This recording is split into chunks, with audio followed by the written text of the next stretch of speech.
Mengungkap fakta sejarah Perang Rusia-Ukraina. Invasi Rusia ke Ukraina merupakan ancaman terbesar bagi perdamaian dan keamanan di Eropa sejak berakhirnya Perang Dingin. Pada tanggal 21 Februari tahun 2022, Presiden Rusia Vladimir Putin menyampaikan pidato yang aneh dan terkadang tidak masuk akal yang memaparkan daftar panjang keluhan sebagai pembenaran atas operasi militer khusus yang diumumkan keesokan harinya.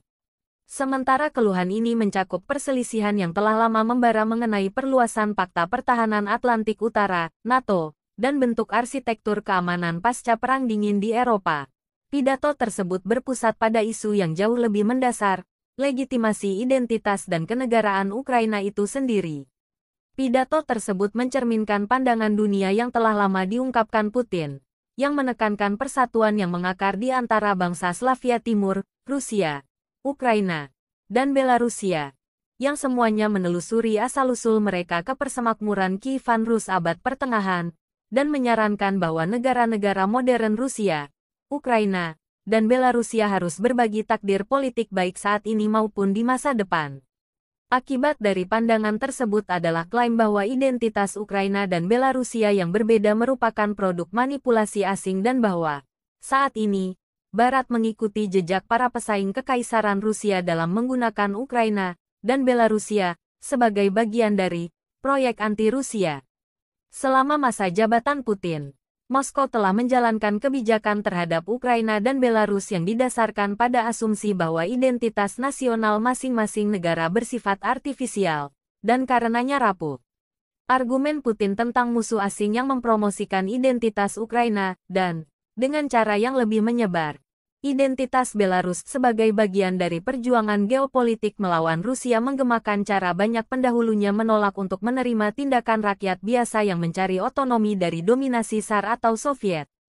Putin yang berpikiran historis seringkali menggunakan ide-ide para pemikir yang menekankan kesatuan organik kekaisaran Rusia dan rakyatnya, terutama inti Slavia dan Ortodoksnya, dalam bentuk yang oleh sejarawan Timothy Snyder disebut sebagai politik keabadian, kepercayaan pada esensi sejarah yang tidak berubah. Kepentingan yang diberikan Putin dan elit Rusia lainnya pada gagasan persatuan Rusia-Ukraina-Belarusia membantu menjelaskan asal-usul konflik saat ini, khususnya mengapa Moskow bersedia mengambil risiko perang skala besar di perbatasannya ketika Ukraina maupun NATO tidak menimbulkan ancaman militer apapun. Hal ini juga menunjukkan bahwa ambisi Moskow melampaui pencegahan keanggotaan Ukraina di NATO dan mencakup aspirasi yang lebih menyeluruh untuk mendominasi Ukraina secara politik, militer, dan ekonomi. Invasi Rusia ke Ukraina.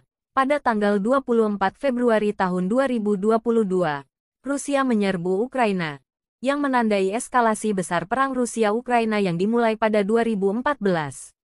Invasi ini memaksa sepertiga penduduk Ukraina untuk berpindah dan menyebabkan 7 juta orang Ukraina meninggalkan negaranya, yang memicu krisis pengungsi Eropa yang paling cepat tumbuh sejak Perang Dunia II.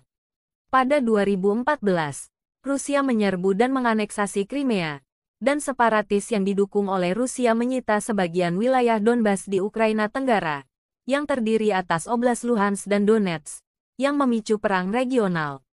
Pada 2021, Rusia memulai penumpukan militer skala besar pada batas Rusia-Ukraina, berjumlah 190.000 pasukan dan perlengkapannya. Dalam pidato televisi sebelum invasi, Vladimir Putin, Presiden Rusia, mengekspresikan pandangan irredentisme Rusia, mempertanyakan hak kedaulatan Ukraina, dan mengklaim secara salah bahwa Ukraina didominasi oleh orang neonazisme yang menyiksa orang Rusia di Ukraina.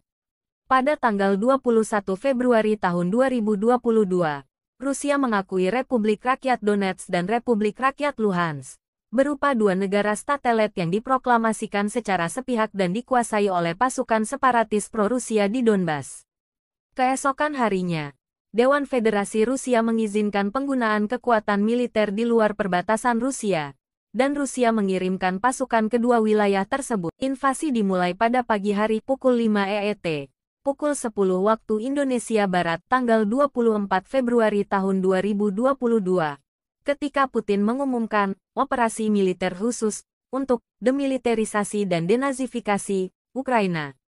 Beberapa menit kemudian, serangan rudal dan udara dimulai di seluruh Ukraina, termasuk di ibu kota Kyiv, yang kemudian disertai invasi darat skala besar dari berbagai arah. Zelensky memberlakukan darurat militer dan melakukan mobilisasi umum semua penduduk laki-laki Ukraina usia 18-60, yang tidak diperbolehkan untuk meninggalkan negara. Mula-mula, Rusia melancarkan serangan melalui front utara dari Belarus ke Kyiv, front barat laut menuju Kharkiv, front selatan dari Crimea, dan front tenggara dari kota Luhansk dan Donetsk. Pada Maret tahun 2022, serangan Rusia ke Kyiv terhenti. Karena banyak prajurit tewas dan perlawanan oleh Ukraina yang kuat, pasukan Rusia mundur dari Oblast Kyiv pada tanggal 3 April tahun 2022. Pada tanggal 19 April Rusia kembali meluncurkan serangan pada garis depan sepanjang 500 km, 300 mil, dari Kharkiv sampai Donetsk dan Luhansk, dengan serangan rudal pada Kyiv di bagian utara dan Lviv di bagian barat secara bersamaan.